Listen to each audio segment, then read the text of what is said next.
very important aspect, specificity in your acting choices and hand gestures. You know, I see a lot of like junior animators when they come in, they do this a lot. I'm talking to you, I'm doing this and that and the other, because this gesture is something that we as human beings do a lot, you know, while we're talking.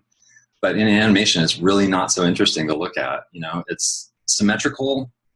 It doesn't really say very much about the thing it is that I'm saying. You know, this doesn't tell you anything about animation. My hand gesture here is just my hands moving forward. And a lot of times people are struggling with their acting choices and they'll just throw one of these out there. And every acting choice that you make, because what we're doing is not spontaneous, it should be well conceived, you know. A gesture like this is not going to say as much as something, you know, even like this, like the Bill Clinton point, you know, says a little bit more. It gives me a little, it's not much, but I mean, if you look at, I think good choices are very specific. They say something about the character. They say something about the moment. You look at Shere Khan in this image, talking to Ka, and the point that he's getting across. Not only are all the lines in this composition directing your eye flawlessly, but the fact that he's using his claw to make a point, literally, the way that he's holding his paw up, you know, it's almost like he's flipping him off. It's there's so much to that particular gesture that says something about both characters and the dynamic between them. If Shere Khan was just holding his hand up like this, you know, it'd be pretty boring. Likewise, you know, if you look at King Louie and Mowgli on the right, King Louie always very orangutan-like in his movements and his poses.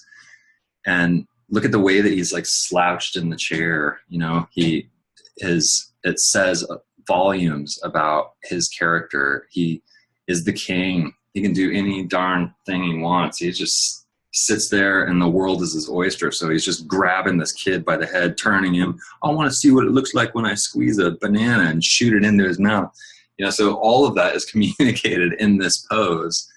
The way that he's holding the banana, the way that he's holding the head of Mowgli, all of that stuff is true to King Louie's character. Even Mowgli, how small and vulnerable he is with his knees tucked into his chest, you know.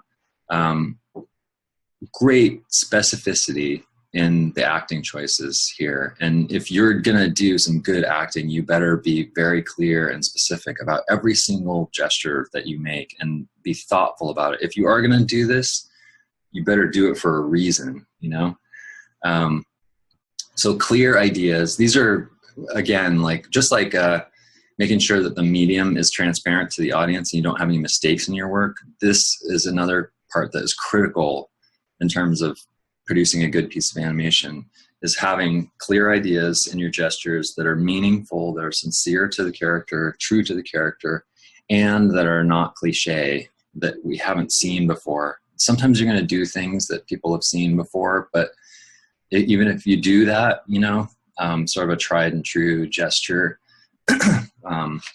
you know, windmilling the arms if you're falling off an object is something that everybody uses. You know, it's kind of a standby thing, but if you are going to do something cliche, you know, at least put a twist on it, do your own version of it, make it an original version of the windmilling arms. And